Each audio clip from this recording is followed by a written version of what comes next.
할렐루야. 우리 오늘 3.1절 기념주일입니다.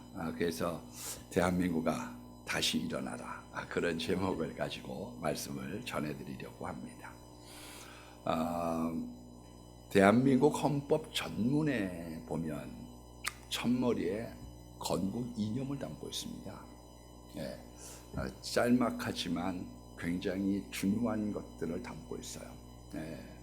그런데 그 첫머리에 유구한 역사와 전통에 빛나는 우리 대한민국은 3.1 운동으로 건립된 대한민국 임시정부의 법통과 불의에 항거한 4.19 민주 이념을 계승하고 이렇게 시작을 합니다. 그러니까 3.1 운동과 4.19의 정신을 계승해서 이 나라가 그 토대 위에 세워졌다, 그렇게 명시를 하고 있습니다. 왜 이렇게 3.1 운동이 중요하고 헌법 제일 처음에 3.1 운동이 나오느냐, 우리가 오늘 그것을 한번 살펴볼 필요가 있습니다. 기독교하고 아주 연관이 깊거든요. 대한민국의 근대화로는 크게 5가지가 있습니다. 기독교사 또 일반 사학을 통틀어 볼 때 5가지의 근대화론이 있어요. 그 첫 번째가 뭐고 하면 이완용 손자였던 이병도, 서울대 교수도 하고 문교부 장관도 했던 사람이죠. 이 사람이 식민지 근대화론을 얘기를 했습니다.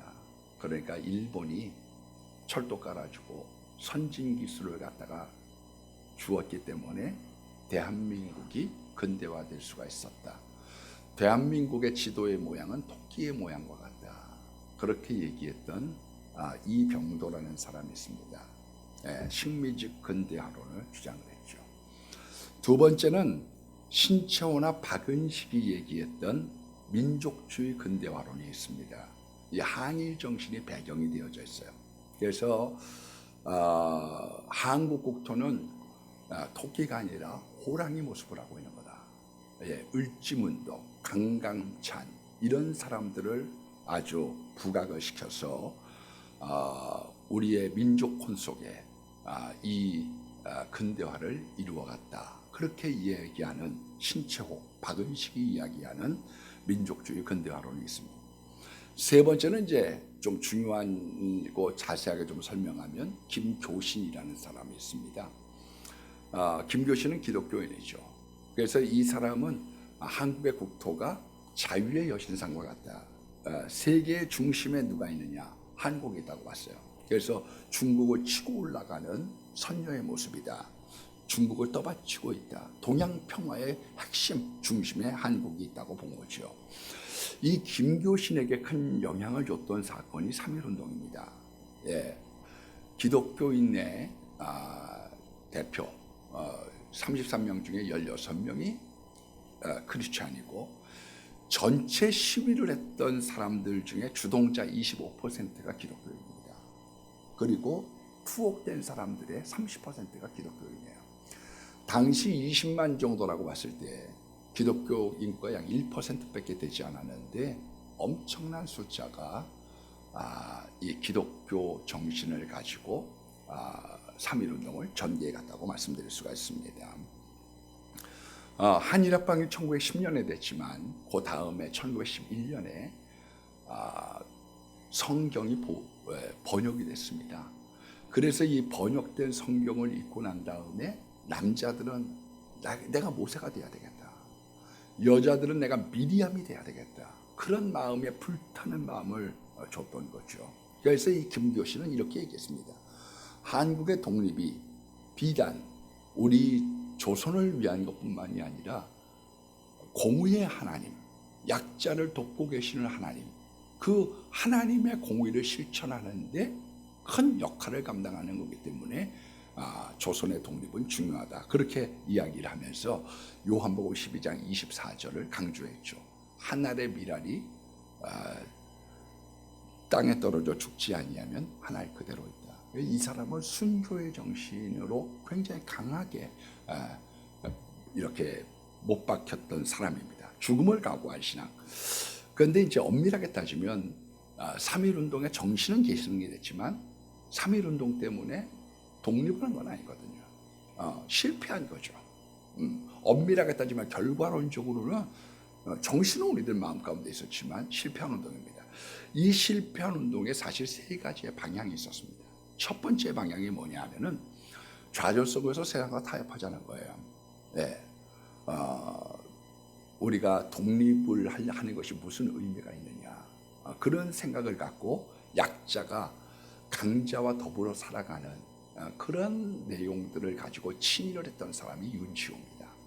왜 윤치호를 친일파라고 얘기하고 있느냐, 사실은 한국 남감리교회의 첫 번째 세례를 받았던 사람입니다. 윤치호는 한국 개화에 많은 역할을 했습니다마는 윤치호는 엄밀하게 얘기하면 3.1운동 이후에 친일 세력으로 둔갑을 하게 됐습니다.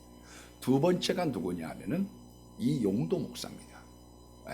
나는요 이 땅에 적들 마음 없어요. 왜냐하면 전쟁, 식민지, 가난, 아무 소망이 없는 이 땅에 영원한 천국을 바라보자, 그런 신앙운동을 펼쳤던 사람이 감리교회 이용도입니다.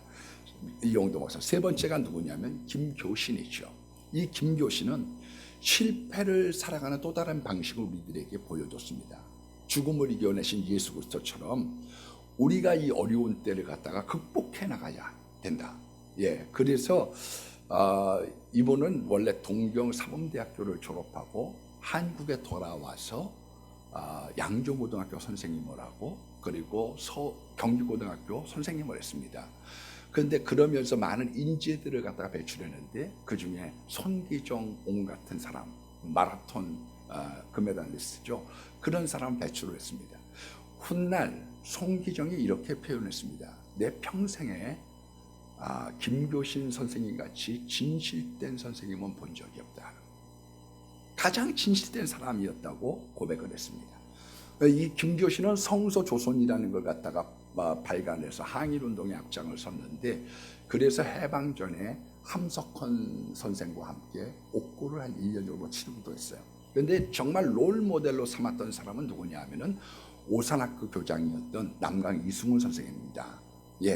그래서 이 사람이 가지고 있었던 그런 기독교적인 신앙을 마음에 담고 흥남질소 비료 공장에 들어가서 노동자 5,000명을 갖다가 일깨우기 시작을 했습니다. 그들에게 한글을 가르치고 석탄차를 짊어지고 나르고 그리고 하수구, 변소 이런 청소를 싹 하고, 나중에는 발진 티푸스에 걸렸던 노동자들을 밤낮 없이 돌보다가 자기도 발진 티푸스에 감염이 되어서 해방을 눈앞에 들고 병사했던 사람이죠. 이 사람은 사실상은 기존 교회하고는 좀 다릅니다. 무교회주의자예요. 왜 무교회주의를 지향하게 되느냐, 일본에서 세례를 받고 교회 생활을 했는데 교회 가봤더니 너무도 사람들이 싸우는 거예요, 교인들이.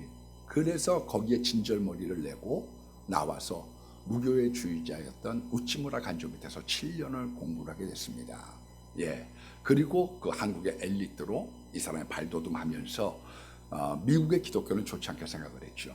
세속에 물든 기독교다, 그렇게 축복을 지향하는 기독교라고 생각을 했고, 이 사람은 이제 정몽주라든지 사육신, 춘향이의 절개, 효녀 심청이의 그런 목숨 걸은 효도, 이런 것들을 높이 샀습니다. 일편단심과 죽음을 불사하는 그런 조선식 기독교를 염두에 뒀습니다. 무교회주의자입니다.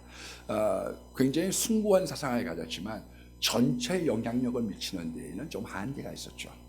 전체를 아우르는 데에는 김교신의 사상은 조금 지엽적이었다는 데 좀 안타까움이 있습니다. 네 번째는 뭐냐면은 내재적 근대화론입니다.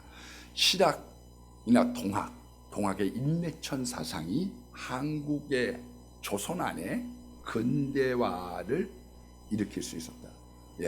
이 근대 시민이 되려고, 근대화가 되려고 하면 시민이 있어야 되거든요. 시민.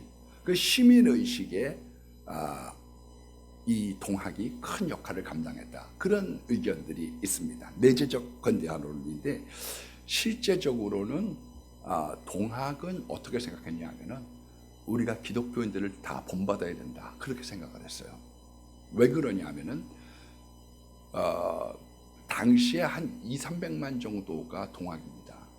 우리나라의 대세죠. 동학이. 그리고 돈도 많았어요, 이 사람들은요.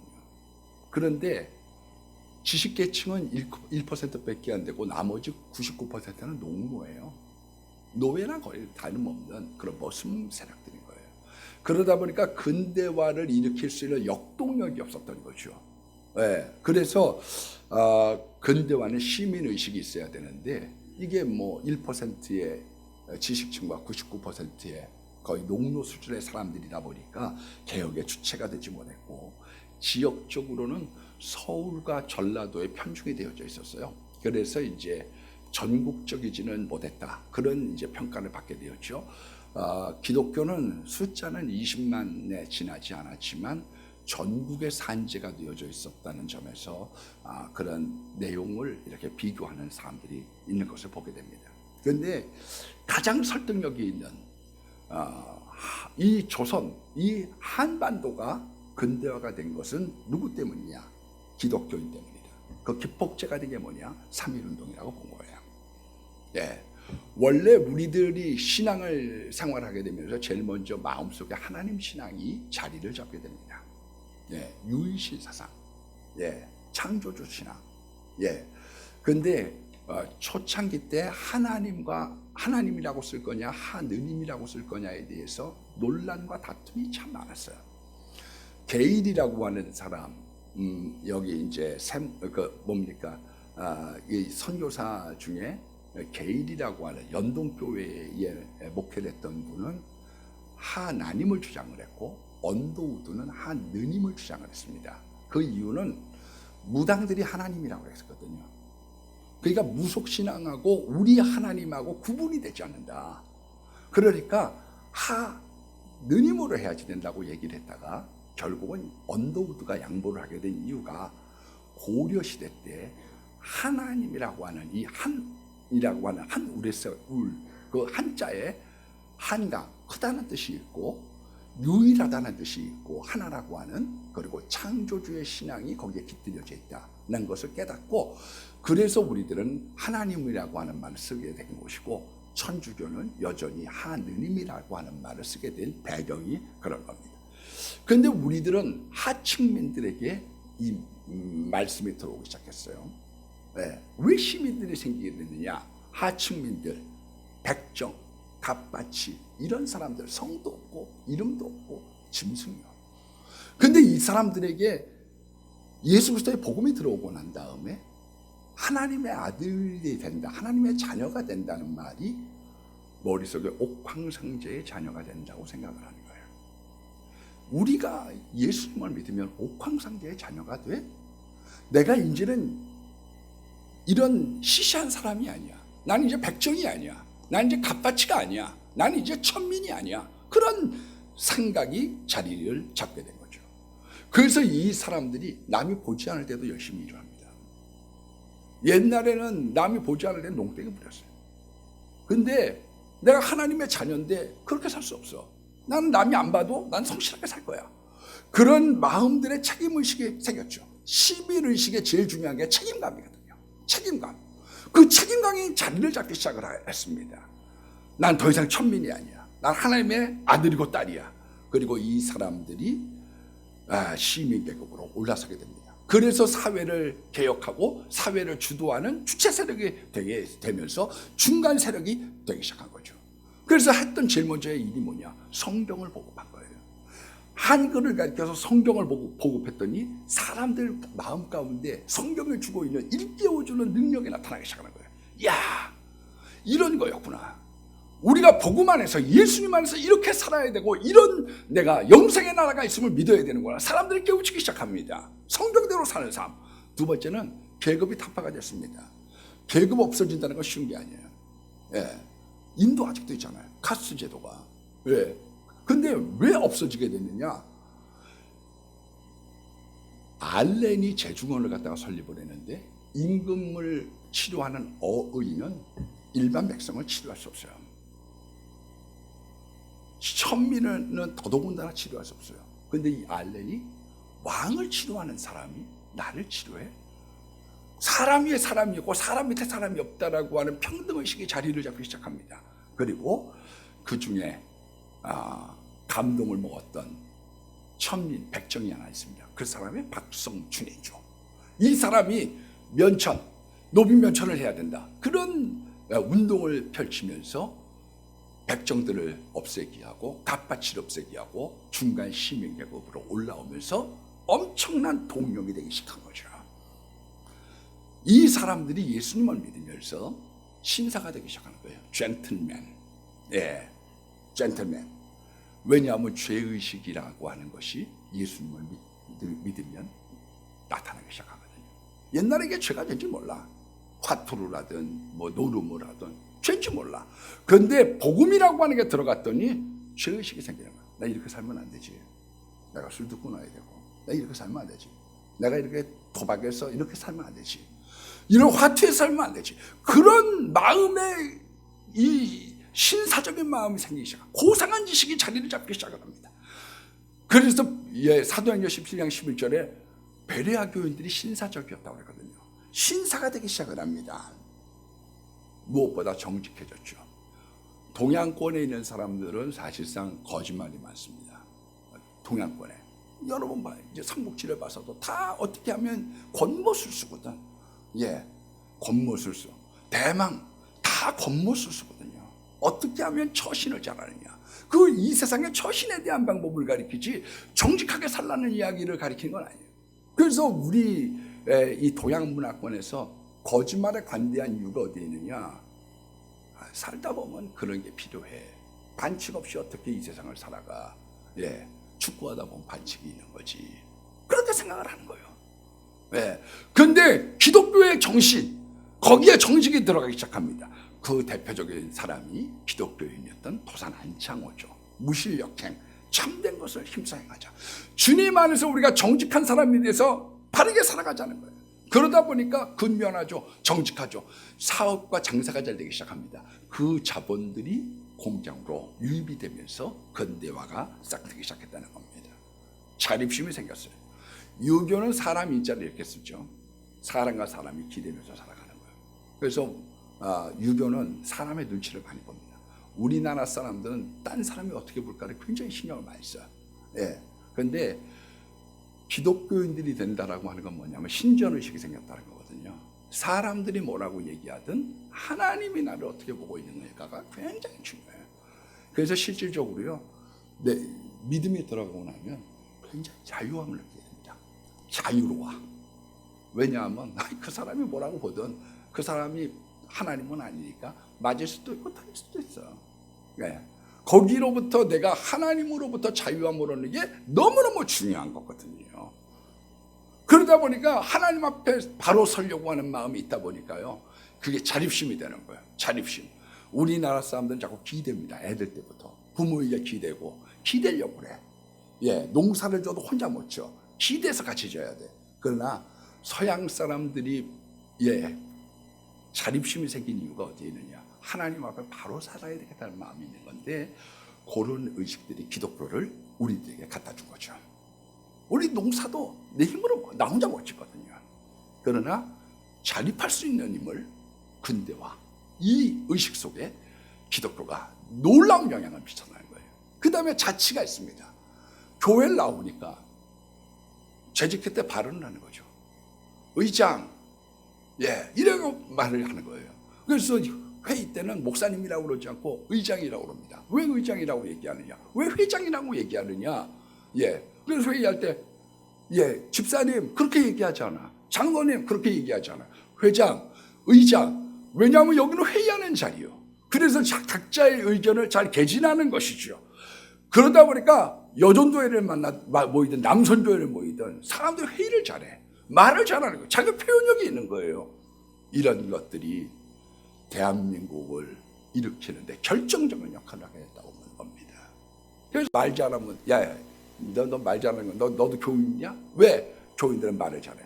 말을 해보려 했거든요. 그래서 대한민국을 갖다가 수립을 하게 될 때 교인은 1%밖에 안 됐습니다. 20만밖에 안 됐어요. 그러나 이 20만 교인들이요, 나중에 99%가 비기독교인이었지만 왜 한국을 휘잡는 사람들이 되느냐? 90%의 고위직에 있었던 사람들이 다 기독교인이었거든요. 그러니까 재헌국회를 하게 될 때 이은영 의원은 목사님입니다. 그래서 이은영 의원 기도로 첫 번째 국회를 열도록 하겠습니다. 기도를 했는데도 아무 말 하지 않았던 이유가 어디 있느냐? 90%의 사람들이 앞머리를 붙잡고 시대의 정신을 이끌어갔던 사람들이 기독교였던 거죠. 한국의 기독교는 민족주의적인 기독교입니다. 여러분, 인도는 어떻게 했느냐? 영국에 들어와서 강제적으로 개종을 시켰어요. 힘으로. 제국주의 선교죠. 중국에 온 사람들도 마찬가지입니다. 서양에 와가지고 야 믿어. 안 믿으면 맞는다. 하나님께서 힘을 주신 이유 때려서라도 믿게 해야지 된다는 생각을 가지고 있었죠. 근데 그 사람들은 복음이 잘 안 됐어요. 근데 우리는 어떻게 이렇게 한국의 기독교가 잘 들어와서 뿌리를 내리고 한국적인 기독교가 세계 속에 두각을 나타내게 되느냐? 우리는 민족주의적인 선교가 됐습니다. 서북 지역, 그러니까 평안도 지역에 있는 데가 가장 먼저 복음이 들어오기 시작을 했는데 이미 그때부터 인삼을 밀무역을 했어요. 그래서 중국의 이 인삼의 밀무역을 하다 보니까 성경을 접하게 되고 사람들이 복음을 접하고 변화가 먼저 됐습니다. 그러니까 아무도 오기 전에 이미 복음이 우리 한국에 토착화가 되기 시작한 거예요. 그래서 언더우드가 신혼여행을 갔다가 열흘 동안 다녀왔습니다. 그 가가지고 열흘 동안 가가지고 세례를 100명을 주고 왔어요. 한국에서는 세례 줄 수가 없어. 그건 불법이요. 그러니까 그 사람들 모아다가 두만강 건너가가지고 거기서 세례 주고 돌아오는 거죠. 한국에 있었던 복음의 뿌리에 그런 놀라운 일들이 있었습니다.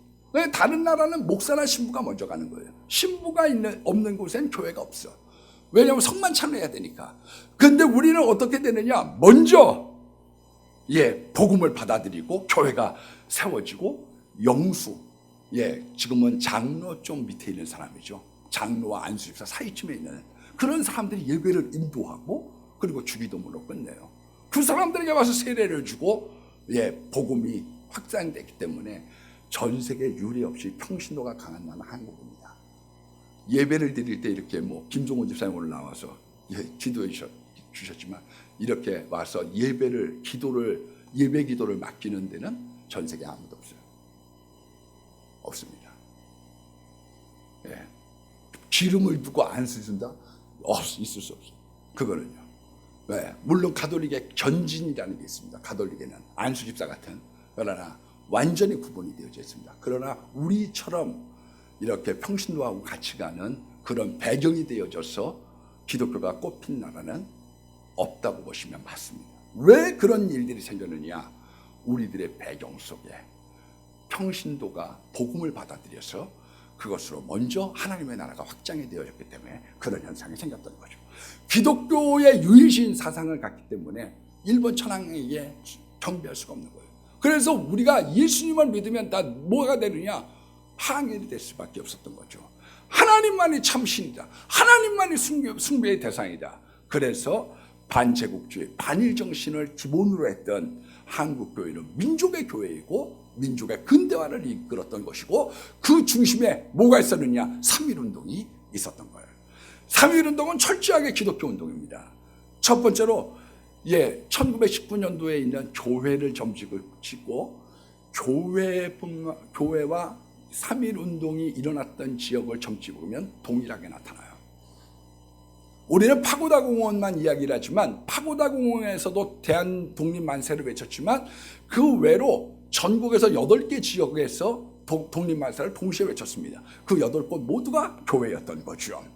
3월 3일 날이 고종의 장례예요. 3월 2일 날이 주일. 그래서 3월 1일 날로 정하자. 주일날은 우리가 예배해야 된다. 그래서 3.1절이 되어져서 이 나라의 독립을 외치게 되었던 겁니다. 언제 제가 그런 말씀을 드렸지만 그래서 우리는 국기에 대한 경례도 가슴에다 한 이유가 어디에 있느냐? 하나님 외로는 우리는 경례하지 않습니다. 그래서 그 중간을 택해서 우리가 가슴에다가 손을 대기 시작한 것도 기독교에 엄청난 영향을 주게 됐던 배경이 있는 겁니다. 여러분, 기독교 정신에 입각한 비폭력 운동이었어요. 그 중심에 뭐가 있었느냐? 산상수훈이 있는 거예요. 그랬기 때문에 이 작은 나라, 가장 가난했던 나라, 피지배를 받았던 나라였지만 이 나라가 중국의 오사운동에 영향을 끼치게 됩니다. 이 손문, 그 가정이 기독교 가정입니다. 장개석 기독교인인 거죠. 그래서 그 사람들에게 영향을 미쳐서 중국의 오사운동이 일어나고 인도의 샤타그라 운동도 간디가 영국에서 복음을 받아들였지만 교회를 다니지는 않았습니다. 예수를 믿었던 사람은 아니지만 산상수훈의 정신을 받아들였기 때문에 인도에도 영향을 줄 수 있었던 거죠. 우리가 작지만 예수의 복음이 있고 예수의 말씀이 있으면 사람들을 변화시키고 전 세계를 바꿀 수 있는 능력의 복음이 그 안에 있는 거예요. 일본 경찰들이 기독교인들을 다 잡아갔습니다. 왜? 3.1운동의 주체 세력의 기독교인이었다고 믿었기 때문에. 어떻게 잡을 수 있었느냐? 순사들한테 형사부장에 잡아오라고 얘기합니다. 그럼 어떻게 기독교인인지 그걸 알 수 있습니까? 쉽다. 가서 물어볼 때 당신 기독교인이냐? 그럼 물어봐서 네, 기독교인입니다 라는 사람들을 다 데리고 와라. 기독교인들은 자기가 기독교인인 것을 갖다가 거짓말하지 않는다. 그래서 기독교인들을 전부 다 데리고 와서 투옥을 시켰던 것이죠. 여러분, 이 3.1운동의 정신이 전 세계에 조선이라고 하는 나라가 있다는 것을 알려주었던 거예요. 그래서 카이로 선언 때 조선이라고 하는 나라가 있다. 1919년도에 독립을 외쳤던 나라가 있다. 그게 카이로 선언에서 확인이 됐고 포츠담 선언에서 재확인이 되어서 대한민국이라고 하는 나라가 태동이 되어졌기 때문에 대한민국 헌법 전문에 이것을 실어놨던 거죠. 저는 오늘날에 있는 한국에 있는 모습을 보면서 대한민국을 보면서 왜 대한민국 다시 일어나자라고 얘기했느냐? 너무 헬조선이라고 얘기하지 마죠. 헬조선. 우리나라 같이 사실상 지금 여기 이 코로나 바이러스 때문에 이러고 있지만 우리나라처럼 이렇게 자유로운 나라가 없습니다. 치안이 전 세계 50%가 불안해요. 바깥에 못 나돌아다닙니다. 한국엔 지금 유학생들이 8만 명이 와 있는데요. 말을 고치세요. 우리가 6.25 사변 때 자꾸 돼질년이다, 박살날 놈이다. 얼마나 많은 사람들이 박살을 당하고 얼마나 많은 사람들이 정말로 뒤졌습니까? 좀 모한 얘기지만 우리 문재인 대통령도 문지양 그러지 마세요. 말이 시가 되거든요. 그냥 자꾸 문제가 자꾸 진짜로 재앙이 끊이지 않는 거예요. 조국 사태 갖고 작년서부터 이러고 그거 끝날 만하니까 또 그 다음에 코로나 가지고 이러고 도대체 나라가 잠잘 날이 없어. 왜? 우리의 말, 기독교인의 말에는 능력과 권세가 있기 때문에 그런 거예요. 좋게 얘기하는 거예요. 일어나 빛을 발해야 됩니다. 여러분, 성령을 받으면 오늘 1절에도 성령 받으면 어떤 일이 생기느냐? 저항하고 세상에 저항하고 싶은 마음, 그 세포가 우리들에게 꿈틀거리기 시작해요. 세상을 이기는 삶. 십자가를 향하여 내가 이 일을 감당하고 나아가야 될 것인가에 대한 그런 마음이 도전정신이 생기기 시작하는 거예요. 그래서 프로테스탄트예요. 요즘에 이제 코로나 때문에 사실 제일 제가 볼 때 외람된 얘기지만 수치 맞은 사람들은 우리 목사님들인 것 같아요. 전도사님들하고. 뭐 신방 없죠. 뭐 새벽 예배도 안 한다고 그러지. 대예배도 안 한다고 그러지. 할 게 있나요? 그러나 성령 받은 사람은 어떠느냐? 지금 준비합니다. 지금 기도합니다. 내재적으로 하나님께서 역사하시려고 하는 다음 시대를 준비하려고 하는 마음의 열정과 놀라운 능력이 꿈틀거리게 되어져 있어요.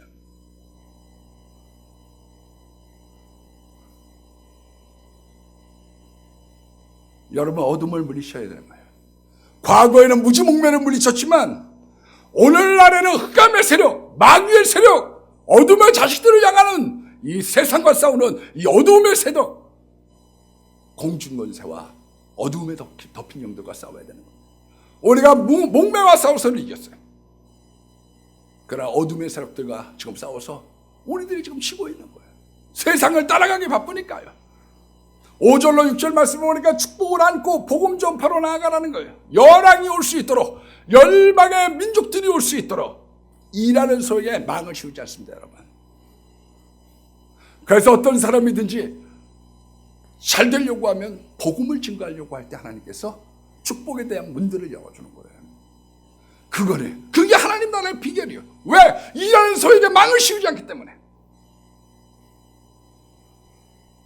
일하는 교회에 망을 씌우지 않기 때문에 그 교회가 잘 되는 거예요. 왜 선교하는 교회, 왜 기도하는 교회가 잘 되고, 왜 복음을 전달하는 교회가 잘 되고, 그 교인들이 잘 되느냐? 거기에 하나님께서 망을 씌우지 않아요. 우리나라가 선교를 한다, 우리나라가 어려운 가운데도 남들을 도우려고 한다, 그때 하나님께서 역사하기 시작하는 겁니다. 왜 그러느냐? 하나님은 일하는 소에게 망을 씌우지 않거든요.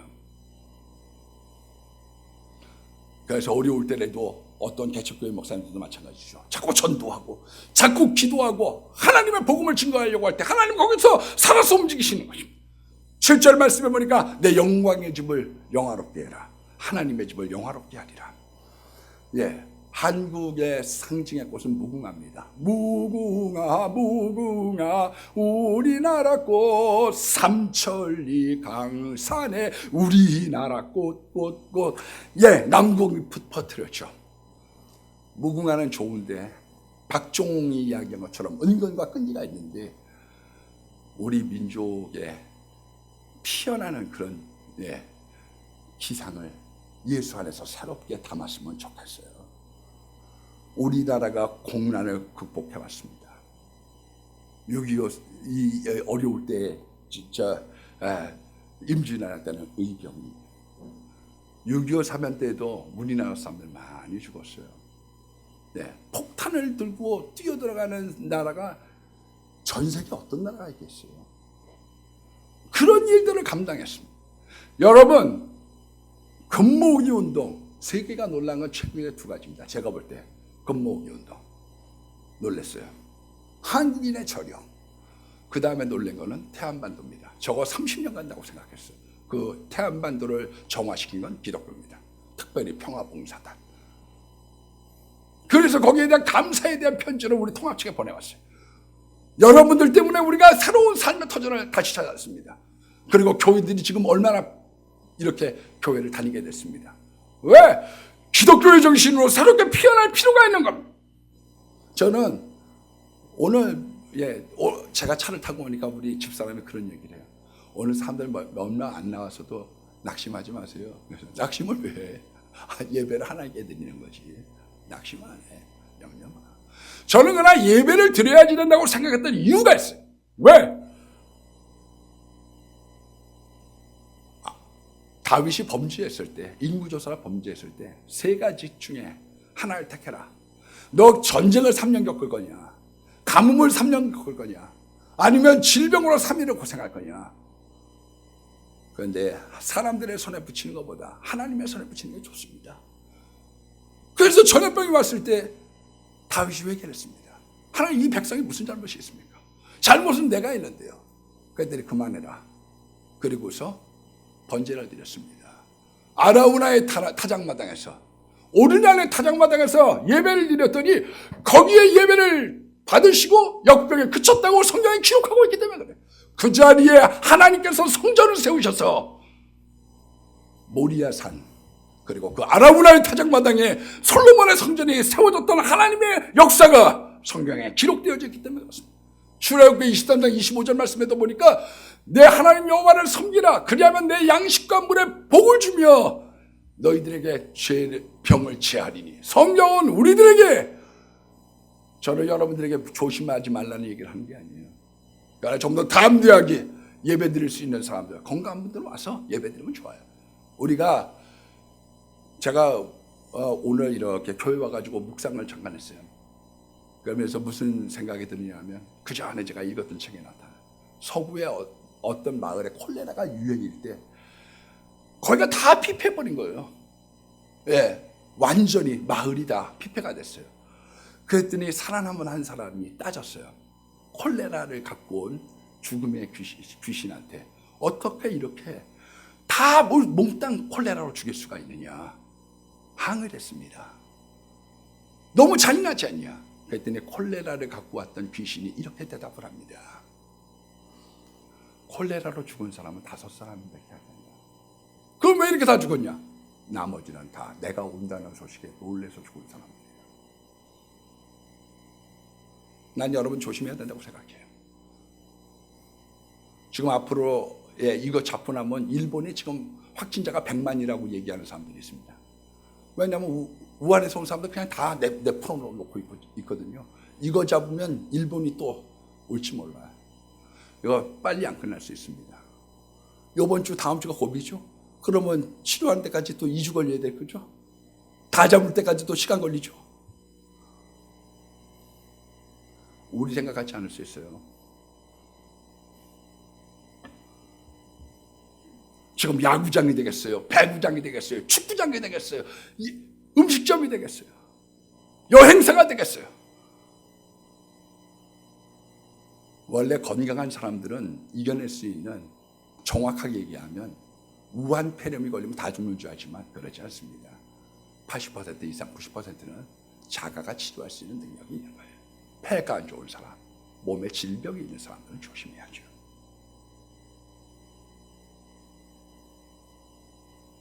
우리가 조심해야 되지만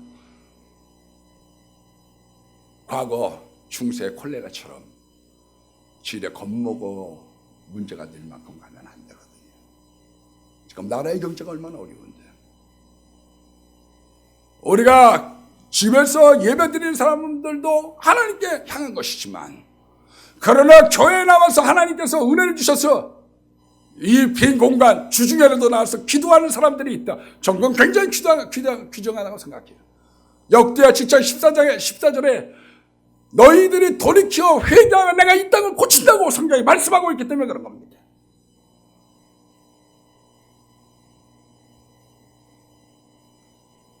우리가 성경의 정신, 믿음의 정신으로 돌아가서 우리가 나라를 위해서도 기도하고 이 코로나 바이러스의 박멸을 위하여도 기도할 때 하나님의 놀라운 역사가 나타날 뿐만 아니라 이 대한민국을 다시 일으킬 수 있는 예수 복음의 능력이 우리 교회, 이 민족 속에 함께하기를 축원합니다.